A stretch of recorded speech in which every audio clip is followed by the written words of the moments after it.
Assalamualaikum Republik Santuy, berjumpa lagi kita di episode kali ini ya. Agak ngantuk kita ya teman-teman. Jadi di episode kali ini kita udah nggak pakai atribut. Kita akan bahas langsung nih, udah ada tulisannya Lalamute, Lalamute. Pokoknya kita akan bahas seputar si Lalamute di episode kali ini ya teman-teman. Jadi ini keluh kesah di grup-grup yang udah lama sih sebenarnya ya, yang ya dibilang tidak didengarkan, tidak digubris, tapi begitu adanya lah ya. Kita akan bahas aja di episode kali ini. Jadi kok masih ada sih bang yang mau narik Lalamute? Kok masih ada sih bang Lalamute pun argonya cimin, argonya seada-adanya, nyiksa diaper? Masih ada yang bilang seperti itu? Kita akan coba bahas di episode kali ini ya teman-teman. Oke. Ini agak sedikit nggak panjang lah, kita singkat aja, kita persingkat. Oke, jadi di Lalamute ini ada 3 argo teman-teman. Ada 3 mode pembayaran. Ada yang pooling, yang pertama ini yang paling murah.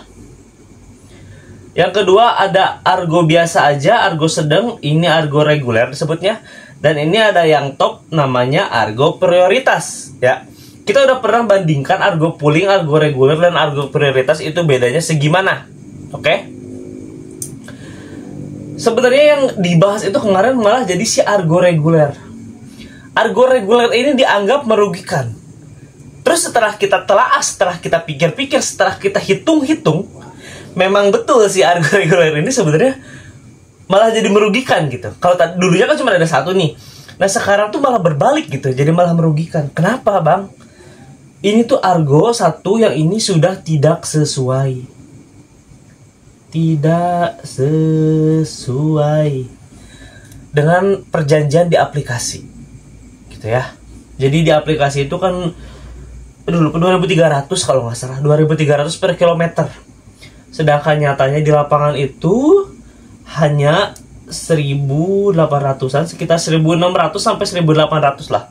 Kotor teman-teman, kotor. Bahkan nggak sampai 2.000 kotornya pun. Kadang-kadang sampai 2.000, kadang-kadang enggak gitu. Tapi normalnya di sekitar segini 1.800. Bersihnya 1.300 sampai 1.400-an gitu. Makanya ini malah jadi rugi. Kenapa? Ini nggak bisa bawa reguler dengan reguler gitu. Reguler dengan reguler tuh nggak bisa. Salah satunya harus pooling. Lah terus kenapa bang pooling kan argonya jauh di bawah? Nggak jauh sih, beda dikit sama si reguler kan. Tapi pooling bisa langsung bawa double order, bahkan triple order teman-teman.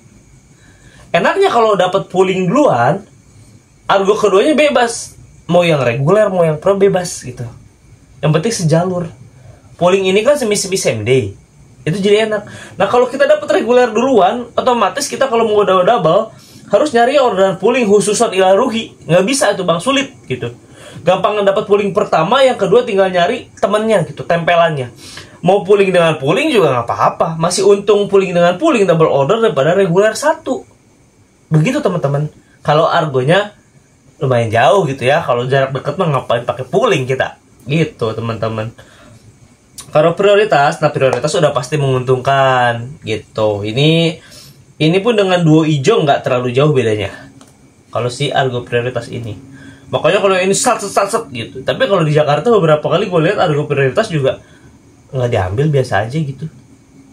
Makanya ini yang reguler nih. Ini reguler tuh gue nggak tahu kebijakannya kok aneh ya gitu, nggak sesuai dengan standar, dan itu udah menahun, udah lama gitu, dan nggak ada perbaikan sama sekali gitu. Dan gue nggak ngerti cara perbaikinya kayak gimana, karena susah gitu, nggak selalu tidak didengar gitu kan. Mungkin hitungannya bisnis dan lain-lain. Mungkin kalau hitungannya bisnis ya nggak apa-apa gitu, maksudnya kita sama-sama tahu kok argonya segini, tapi jangan ngebohong. Beda di aplikasi dengan yang ada di lapangan, seperti itu teman-teman. Udah mapsnya beda gitu kan, itu nggak apa-apa, itu anuan rappernya dah gitu, biarin rappernya kena, biarin. Tapi kalau bisa jangan ngebohong kayak gitu gitulah, jangan dibedain gitu ya. Itu kalau itu sistem bang, kesalahan sistem bertahun-tahun tapi nggak diperbaiki begitu. Itu satu kritik gila bang, baru kita mulai langsung ada kritik. Nah itu satu yang pertama. Kita langsung masuk ke topik intinya. Udah tahu argo segini, masih aja dicocol. Pertama nih, mungkin ada yang pertama juga, lu ngapain sih bang, lu udah punya akun Shopee Food, udah punya akun Grab gitu kan, ngapain masih main Lalamove? Pertama nih, yang pertama gue lebih punya akun Lalamove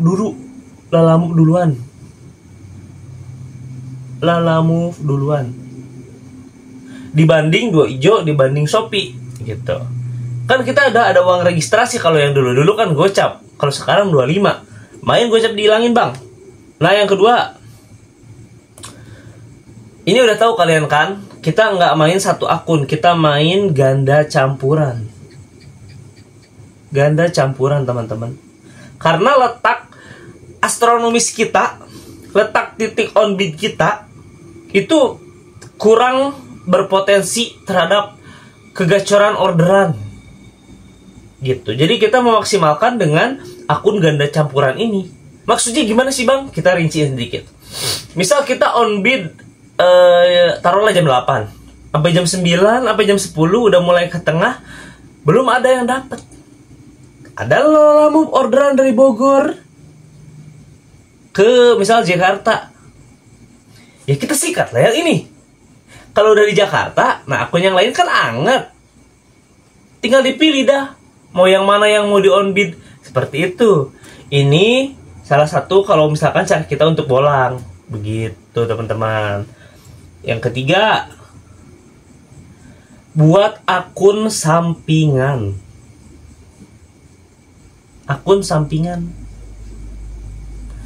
Ini banyak banget yang seperti ini. Lah gimana sih bang maksudnya bang akun sampingan? Misal, ini kita bongkar di sini nih. Misal kalian pakai akun apa maunya apa? Gojek, Grab. Misal Gojek deh. Gojek.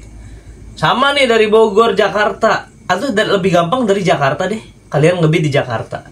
Dapat argo kakap bang ke Bogor. Nah, lah argonya cuman 100.000 misalkan. Sikat yang sama kalian pooling, nyari dapat ternyata karena di Jakarta orderan luber. Dapat lagi di sini JKT Bogor. Argonya kan murah nih si Lalamove, paling cuma 60.000 misalkan. Tapi karena searah Jakarta Bogor, dua-duanya sama, dan ini pakai sistem pooling same day, pengantaran agak lama.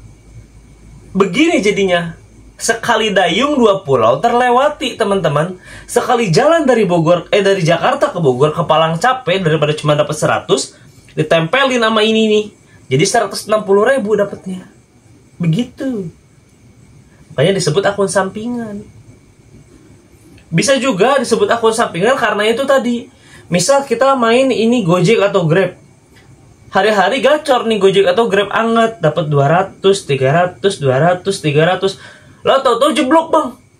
Sampai tengah hari baru dapat gocap. Nah, biasanya kalau driver-driver tuh bukan bisa ya, udah sedikit bisa membaca situasi dan kondisi. Wah nggak bener nih, kayaknya mungkin 2 hari atau 3 hari ini gua anyep nih. Sambil mainin akun sampingan ini. Buat jaga apa? Bukan buat jaga performa dong tentunya. Kalau performa udah pasti harus fokus. Buat jaga performa dapur supaya tetap ngebul. Kecuali kalau kalian masih sendiri, tanggungan belum terlalu banyak, main satu ini nggak masalah. Sehari cuma dapat biasanya 200-300, sehari cuma dapat 70.000. Nah itu beda lagi jalan ceritanya begitu. Bisa juga yang keempat, ini masih sama sih akun sampingan juga. Ini biasanya dipakai untuk pulang kerja. Temen gue juga ada yang begitu ternyata teman-teman. Jadi dia kerja biasa dia bilang aja di office, di pabrik gitu kan. Kerja pulang 4:30 dari Jakarta kerjanya, balik ke Bogor. Nah, udah mendekati jam absen pulang, dia standby aplikasi Lalamove. Kan lumayan tuh, misal dapat ini nih 60.000. Buat potong bensin dia pakai motor 20.000, 40.000-nya bisa dipakai buat makan. Gaji dia jadi bersih. Begitu. Ada juga yang kerjanya malam sampingannya. Ah lumayan nih bang, gue kerja di office sampai jam 4:30, jam 6 istirahat sampai jam 6, habis maghrib kita on beat, cari yang deket-deket aja, cari 20.000, 30.000, kurangi bensin 10.000, masih ada 20.000, bisa buat makan malam kalau buat sendiri. Itu banyak banget seperti itu teman-teman. Tapi ada juga harus diakui yang menjadikan Lalamove ini sebagai aplikasi utama. Nah, biasanya kok ada sih bang yang begitu? Ada. Biasanya ini yang antara akun lama, akun baru juga ada. Kalau akun lama udah pasti dia history udah banyak. Akunnya udah anyep, akunnya udah anget gitu ya. Jadi dia kalau lelang menang mulu. Kan enak tuh. Kalau argo kakap kalau di Lalamove kan full sortir bebas ya kan. Namanya mitra, masa sortir dibatasin? Ya, iya. Nih, history udah banyak. Ngadu lelang dapat mulu ya kan. Enak sayang kalau buat dilepas bang. Gitu, itu yang satu. Nah yang kedua, kok ada lagi sih bang yang jadiin Lalamove sebagai pendapatan utama, nggak main yang lain? Karena biasanya masalah di kendaraan, tahun motor biasanya. Karena kalau Grab Gojek itu cukup ketat ya motornya gitu kan, tahunnya harus tahun berapa spesifik. Kalau Lalamove pakai motor lama pun masih aman.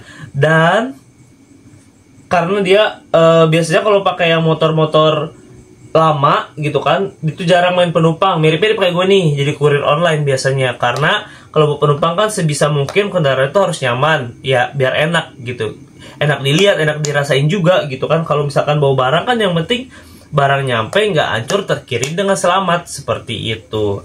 Makanya di sini tahun kendaraan itu sangat-sangat berkontribusi sekali teman-teman. Itu banyak banget yang komen, bang kalau ini gimana ya, gue nggak bisa nih, gue pengen daftar 2 hijau tapi motornya terkendala di tahunnya. Biasanya kayak gitu, itu banyak kayak gitu teman-teman. Makanya ini beberapa alasan kenapa orang masih main Lalamove, walaupun dengan argo yang seada-adanya, walaupun dengan suka diledek-ledek gitu ya. Tapi ingat, ini penting dari gue nih. Satu, kan banyak banget yang hujat Lalamove itu bang, buset, barangnya banyak yang diambil sama drivernya gitu kan, pengirimannya juga enggak teman-teman, enggak berpengaruh sama sekali.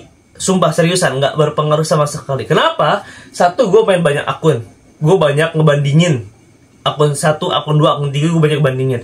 Dan kawan gue juga sama, gue bergaul dengan orang yang ada yang khususon main 1 akun, ada yang main ganda campuran, itu ada.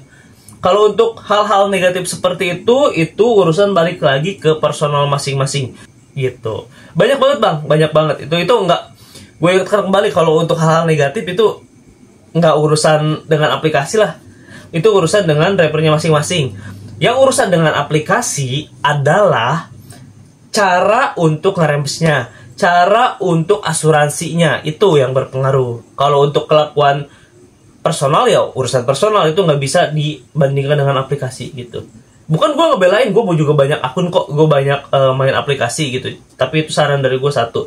Makanya kalau lu ya bang gue nganggur bang, tapi punya motor tahunnya misal tahun lama nih, misalkan 2015, 2014, udah daftar aja lah daripada nganggur. Walaupun argonya seada-adanya ya. Maksudnya cobain aja dulu kali cocok begitu. Gitu ke teman-teman. Itu beberapa alasan yang gue tahu orang-orang masih main Lalamove gitu ya. Walaupun kita nggak bahas yang ada project-project gitu. Kalau project-project kan nggak semua bisa ikut ya teman-teman, dibatasi gitu. Kalau itu beda lagi lah pembahasannya. Gitu, ini aja paling yang gue coba inget-inget ya. Ada yang kelewat kali. Ntar kalau ada yang kelewat boleh banget di komen di kolom komentar. Ntar kita saling adu argumen boleh bertukar pikiran boleh, mau mengkoreksi juga boleh, santuy kita mah bang. Channel ini mah channel santuy, gak usah ribut-ribut, gak usah aneh-aneh lah gitu ya. Sampai ketemu di episode selanjutnya. Ntar kita mau bahas apa lagi boleh banget. Kalau mau yang mau bertanya, mau dibikin video boleh banget. Ntar kalau kalau jawabannya banyak boleh banget gitu ya. Sampai ketemu di episode selanjutnya. Wassalamualaikum warahmatullahi wabarakatuh.